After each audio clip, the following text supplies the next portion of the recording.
A large band of warriors marched tirelessly across the arid Arab landscape, their purpose undeniable and their will unbreakable.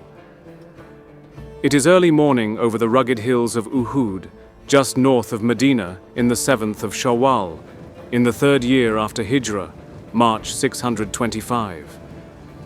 A tense stillness hung in the air as the Muslim forces, led by Prophet Muhammad, prepared to face a well-armed Quraysh army from Mecca, seeking revenge for their defeat at Badr the year before. Muhammad's force had numbered approximately 1,000 Muslim warriors. Muhammad had led his army toward Mount Uhud late on December 624, taking up a strategically defensive position on the lower slopes of the hill of Uhud, in preparation for the battle that was to come. However, Muhammad's force would be dealt a heavy blow before the fighting would even commence, as shortly before the Quraysh tribes had arrived to the battlefield, Abdullah ibn Ubay, chief of the Khazraj, along with 300 other men, withdrew their support from Muhammad and returned to Medina, with reports suggesting Ibn Ubay's discontent with the plan to march out from Medina to meet the Quraysh. Ibn Ubay and his followers would later receive censure in the Quran for this act. With the departure of Abdullah ibn Ubay and 300 men, the morale of the Muslims' ranks was weakened. However, despite the odds, the believers were resolute. They had the strategic advantage of the mountain at their back and a clear instruction from the Prophet: obedience, unity, and discipline. Muhammad had placed 50 archers on a strategic hill, the Archers' Hill, Jabal al-Ruma, with the command of Abdullah ibn Jubair. Their mission was to fend off any cavalry flanking maneuver that the Quraysh might attempt. Whilst the archers on the hill protected the left flank, the right flank was to be protected by the Mount of Uhud, situated on the east side of the Muslim camp. Protecting the flanks of the Muslim army meant that the Quraysh Meccan army would not be able to be surrounded or encircled by the Quraysh Meccan cavalry, keeping in mind that the Quraysh Meccan cavalry vastly outnumbered the Muslim cavalry. Muhammad ordered the Muslim archers to not leave their positions on the hill unless ordered to do so by him, making it clear by uttering these words to the archers: "If you see us prevail and start to take spoils, do not come to assist us. And if you see us get vanquished and birds eat from our heads, do not come to assist us."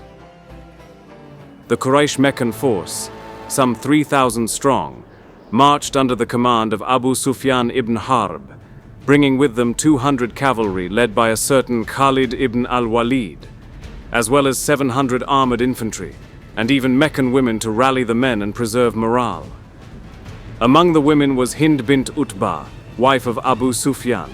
She burned with a personal vengeance, as her father and brother had been slain by Hamza at the Battle of Badr. The Meccan army positioned itself facing the Muslim lines, with the main body led by Abu Sufyan, and the left and right flanks commanded by Ikrimah ibn Abu Jahl, son of Amr ibn Hisham, and Khalid ibn Al-Walid, respectively. Muhammad formed his men up to give battle, whilst he remained in the Muslim camp protected by 50 of his loyal followers, whilst he oversaw the battle. He placed his uncle Hamza ibn Abdul Muttalib in charge of the main force. The Muslim infantry marched outward to meet the Quraysh Meccans on the battlefield. Quraysh commander Khalid ibn Al-Walid led his cavalry into position, waiting for any opportunity to open up on the Muslims' left flank.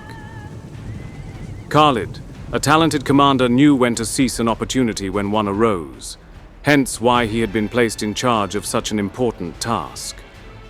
The infantry approached one another, the Muslims only having 100 or so warriors that were equipped with proper armor such as chainmail, whilst the Meccans on the other hand had 700 well-armored infantry in their ranks, giving them a major advantage in hand-to-hand combat.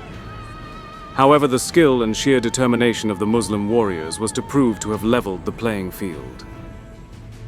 The Meccan standard-bearer, Talha ibn Abi Talha al-Abdari, advanced and challenged the Muslim warriors to a duel. Ali ibn Abi Talib, the cousin of Muhammad, rushed forth and struck Talha down in a single blow. Talha's brother, Uthman, ran forward to pick up the fallen banner, the Meccan women willing him on with songs and the loud beating of timbrels. Hamza ibn Abd al-Muttalib emerged from the Muslim ranks, swiftly cutting down Uthman.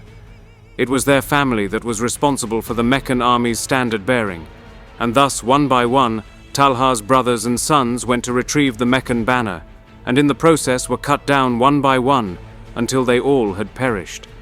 Following the duels, general engagement between the two armies commenced. The infantry smashed into one another with the momentum favoring the Muslims.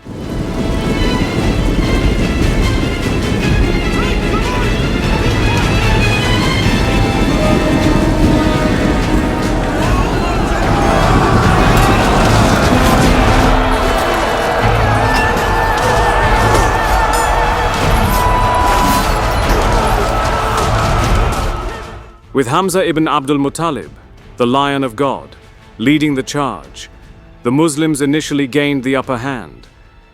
The Muslims fought with an unwavering determination that their enemies simply lacked. And the difference was starting to become evident. They continued gaining ground and outmatching their opponent in hand-to-hand duels.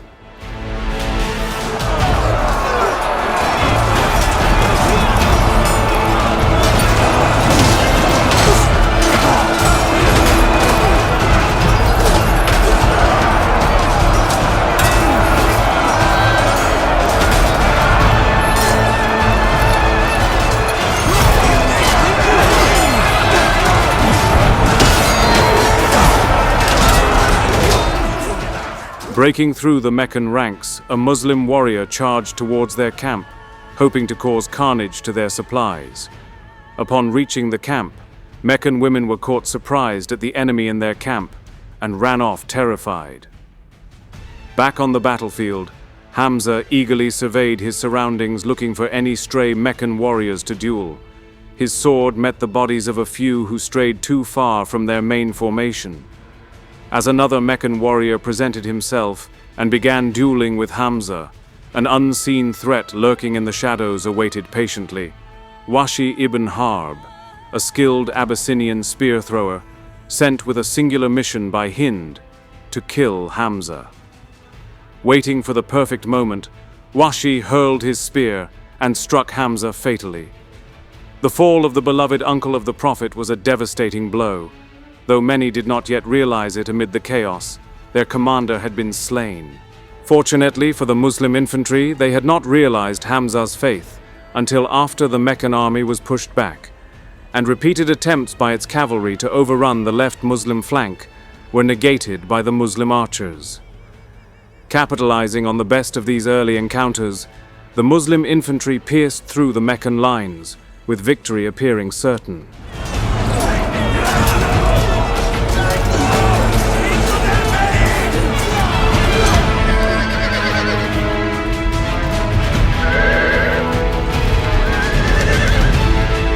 The Meccan infantry retreated from the engagement. They were swiftly rallied by their commander Abu Sufyan.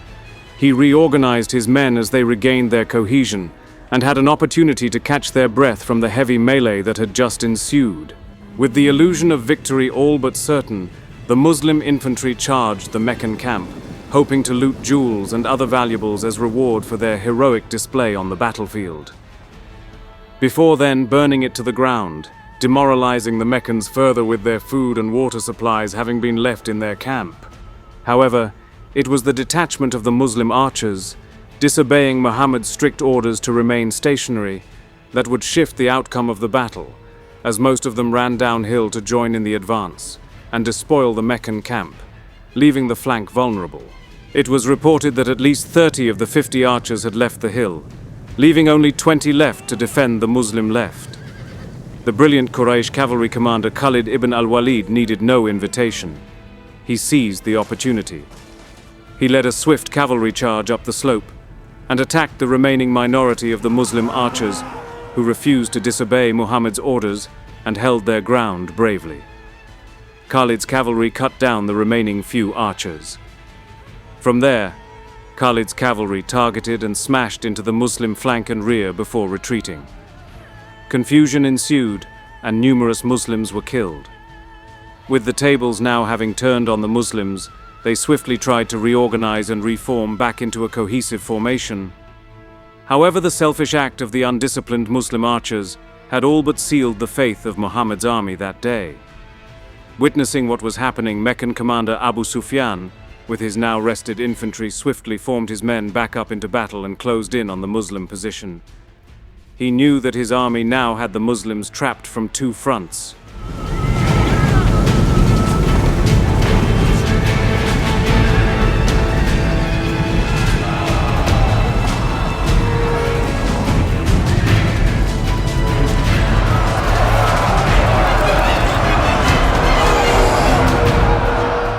It was the ever-formidable hammer and anvil that would be the downfall of the Muslim army. Khalid ibn Al-Walid led his cavalry contingent straight into the rear of the Muslim infantry, smashing into their ranks, causing sheer chaos and disarray. The Muslims, no matter how many skilled warriors within their ranks, could simply not compete with such sheer, overwhelming force that they now found descending upon them. They slowly began to panic and flee from the battlefield, before an all-out retreat gave way, and the main Muslim force dissolved in a matter of minutes. The battle was over. However, Muhammad and his loyal 50 followers refused to retreat, and instead dug themselves in, opting to make a last stand till the very last man, their very own Thermopylae. The Meccans surrounded them and began to engage the last remaining Muslims. Their aim was to slay Muhammad. The Muslims fought fiercely. The Prophet, wounded and bleeding during the fighting, was saved by his follower Musab ibn Umair, who carried the Muslim banner, cried out from his position, hoping to draw attention away from his Prophet and thus saving his life. He successfully lured Meccans away, and in the process, mistaking him for the Prophet, the Meccans cut him down. The Quraysh cried out that Muhammad had been killed. Panic spread. In the midst of the fighting, Muhammad had been struck again, luckily on his helmet, rendering him unconscious. Many of the Muslims protecting their Prophet were martyred. Among them were Ali ibn Abi Talib, Talha ibn Ubaidullah, and Abu Dujana, all shielding him bravely. Talha would later be honored as the living martyr for the wounds he bore that day in defense of the Prophet. Eventually, the Quraysh did not press their advantage. Though they had inflicted serious casualties and declared a form of revenge for Badr, they did not pursue the Muslims further into Medina. The Prophet, grievously wounded, survived the battle and gathered his remaining companions. 70 Muslims were martyred that day. The grief was heavy, especially with the brutal mutilation of the fallen, including Hamza, his body disfigured by Hind in revenge.